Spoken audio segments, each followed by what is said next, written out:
feeling so hopeless today. School started, and I hate my classes, and I don't even know how I feel about some of my friends anymore. Did you hear that? Was that gunshots? I don't know. Oh my god. Okay. Oh my god, what do we do? What do we do? What do we do? Quiet, quiet, we have to listen. We're gonna die! We're gonna die! No, we're gonna die! Get in there. I've been feeling really down lately. My mom's been focused on my baby sister and my little brother, and my dad's been working really hard lately. And I'm just not happy with all the stuff that's been going on around me, and I have no control over it. The other day, Kay got pulled out of school because she was cutting herself. And then Carrie's brother recently died because he overdosed on some sort of opium. And there's no one I can talk to about this because my mom and dad are unavailable, and I really only have you.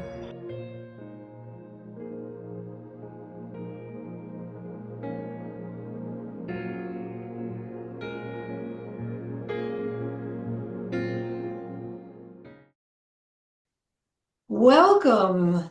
I'm thrilled to be with everybody again so we can discuss resilience and self-esteem.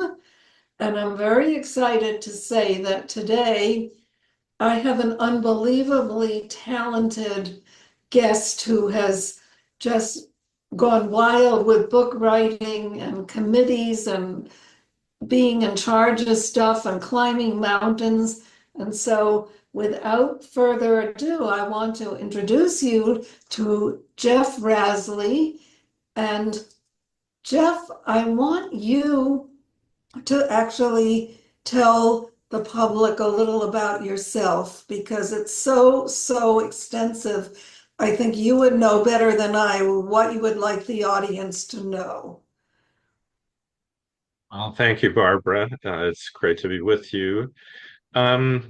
I grew up in a small town called Goshen in northern Indiana. And it was a community that small enough that most everyone knew each other. And my family was actually pioneer founders of the town. My parents were great advocates of education. But after I started college, I dropped out after one semester, hitchhiked across the country, which started a love of adventure travel for me. But went back, finished college, graduated from the University of Chicago. Then I went to law school, practiced law for 30 years. But while practicing law, I engaged in a number of other endeavors, including I picked up a Master's of Divinity at Christian Theological Seminary, did a lot of work with the Presbyterian Church. And I started leading climbing and trekking expeditions in the Nepal Himalayas, served on quite a few philanthropic boards, and currently I am the president of the Scientech Foundation of Indiana and the Basa Village Foundation, which is a foundation that works in a remote area of Nepal on building culturally sensitive infrastructure.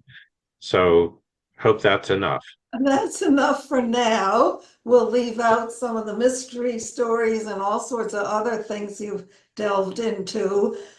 Let's place some of your thoughts a little bit in perspective to self-esteem and resiliency, particularly for women. And my first question is how you see self-esteem and women and self-esteem and resiliency mattering to women's emotional growth, and is it somehow connected in some of the work that you do? Yeah, thanks. I think that's a really important question. I grew up with some very strong women. Very important in my life was not only my mom, but her mother, So my grandmother and my mother's mother, my great grandmother, those three, my great grandmother died when I was a senior in high school, and I spent a lot of time. She lived with my grandmother. So those two women, and I had two great aunts, all in the community of Goshen, and all these women were professional women, worked in areas before it was common for a woman to be a professional, and certainly, encountered a number of challenges. My mom was the city editor of our hometown newspaper and was actually one of the first women editors in the state of Indiana and received some acclaim for that. But so, as a foundation, strong women have been an important part of my life. And in my work as a lawyer, I did a fair amount of family law and saw the downside of women who were not strong and not resilient and were in relationships which were abusive. And I represented a number of women in that situation, going back to the very first case I had right out of law school. I was working for legal services organization, and we were assigned some cases, and a judge, knowing I was a brand new lawyer, assigned me my first case to go to trial. Was to represent a woman whose two children, 8 and 10-year-old kids, had been sexually abused by her boyfriend, and he had done unspeakable things to them. And their mother, who was intellectually impaired, allowed it to happen, didn't report it. And so the state had filed a case, which called a CHINS petition, Child in Need of Services, to terminate her parental rights. And so that was my very first case. And the what it really, hammered home was how important self-esteem, confidence are, because if that woman had that, instead of feeling so dependent on this man to give her some sense of self-esteem, I don't think this would have happened to her kids, or it certainly wouldn't have gone on. Right. So, Yeah, that makes a yeah. lot of sense what you're saying. How do you think we can teach resilience and self-esteem more to children in particularly ways that may work, particularly when we're also dealing with issues like lockdowns and shootings and the other things that seem to have crawled into our world space at this point? Yeah, another great important question. And I have one grandchild who's 3.5 and is now in what they call transition kindergarten, TK. I didn't know there was not only a PK, but a TK. But anyway, so my little grandson will be facing those kind of issues growing up and going to public schools. What's been very important to me, and which I've actually worked with a lot of women as well as young people on, is outdoors. Leading trekking and mountaineering expeditions, I have seen how important it is for young people to be outside and to develop not just a love of nature, but a sense of their own ability to cope with challenges. The kids going to school are going to encounter all kinds of challenges that are intellectual and emotional, social too. But the more removed we are as a society from nature, from outdoors, uh, the less we have of the kind of instinctive ability to adapt and care for yourself in situations that are challenging uh, physically as well as mentally and emotionally. And in doing mountaineering expeditions, you really, have that kind of experience where you are pushed to your limits, uh, physically in particular, but then also having to cope with that exhaustion and just physical endurance. How do you cope with that emotionally and in a group? Because we do it in teams. So that's I really Yeah, encourage people to just get outside and engage in physical activity outdoors. I think that's a great point. For myself, I didn't have much of that, but I was a Girl Scout for 3 years and I really treasured the overnight stays and wrapped up in the blankets. We had to make our own bedding and then a bedroll and all the steps we went through and sleeping in the campsite. And it left a very, I would say, a love of the earth is what it left me. I can still feel it. I can't remember all the words, but I can still hear in my head a lot of the songs we sang around the campfire. And it was a profound experience. So that's a great thing you brought up.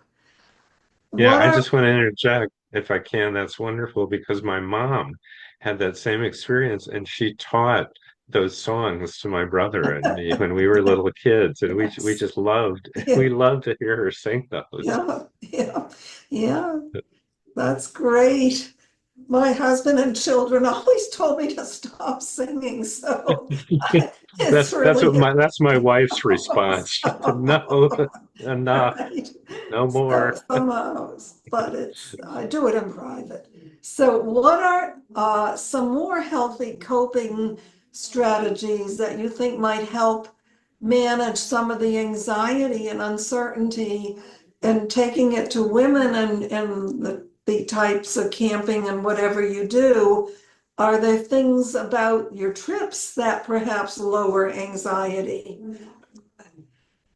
Yeah, I think just the experience of being outside and being on a mountain trek, where every step is a physical challenge because you're going uphill much of the time and then downhill, and in the Himalayas it's kind of like this, and then but you just keep getting a little higher, but going over passes, and putting one foot in front of the other becomes a meditative practice. I mean, if you're Yes, successful at it. yes. That's great. Yeah, I was taking Tai Chi and we once did a walk, a meditative walk. It was very slow and it really, really refreshed me. It was amazing, amazing. So I know what you're talking about. The last question I want to ask you before we just have a fun question. Social media can significantly impact self-esteem and mental health, really. Do you have any ways of addressing that whole concept of social media and how you perhaps think it should be different or what you would do, say, for your little 4-year-old grandson or wherever you want to take it? Yeah, interestingly, just yesterday I left Twitter or X and signed up with Blue Sky because I found just the sort of the environment on Twitter has become so toxic, and so much of it is just ugly. And I would prefer my grandson not get sucked into that, but he will.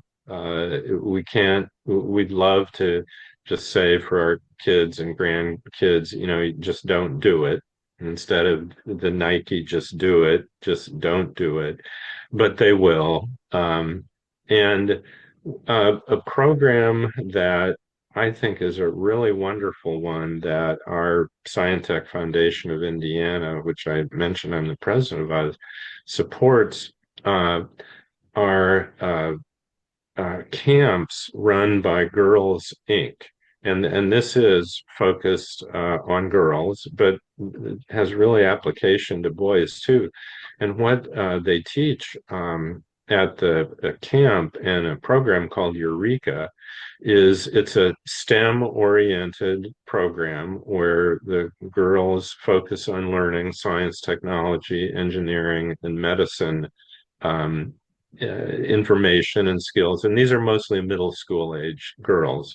But what they do is they teach these girls these fundamental skills and building blocks in those areas, and then work with them on the confidence that, yes, you're a girl, but you can be an engineer, you can be a scientist, Mhm. you can be a doctor, even though most of the pictures you may see are of men. You can, and it's done in very creative ways, which combines much of what we're talking about, not just the intellectual Yes. skills and information, Yeah. but teaching them self-control. And then you can apply that kind of confidence and self-control, hopefully, to how you use social media. Absolutely. The more balanced a person can become, I would say the more likely that balance is to stay in whatever they're doing. And, even if they make a mistake, they'll work their way out of it faster than if they didn't have that balance. So, Yes. here's my last question. I made this one up because I was a child that always wanted the millionaire to come to our house and give a check. And my mother would keep telling me, it's never going to happen. It's never going to happen. There was a show at one point called The Millionaire, and he brought, or his servant, whoever it was, brought a check, every week. And these were the first years of having a TV and stuff. I mean, I really wanted that guy to come to the house. Anyway, my last question is, if you became a billionaire overnight, what are some of the things you would do to help kids and women and the world in general?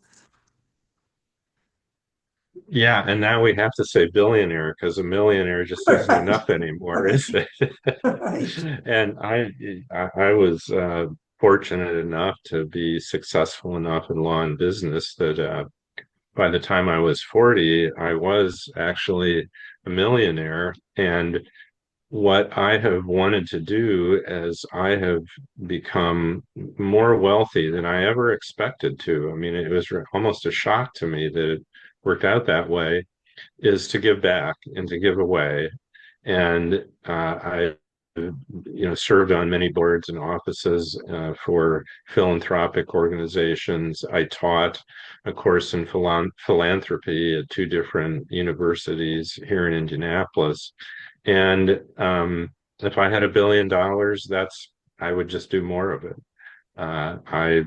It fills me with great joy to see the fruits of my philanthropic efforts for organizations and giving to organizations where I can see the impact of it, which is why the two organizations I'm president of, I love, because one works in this remote area of Nepal.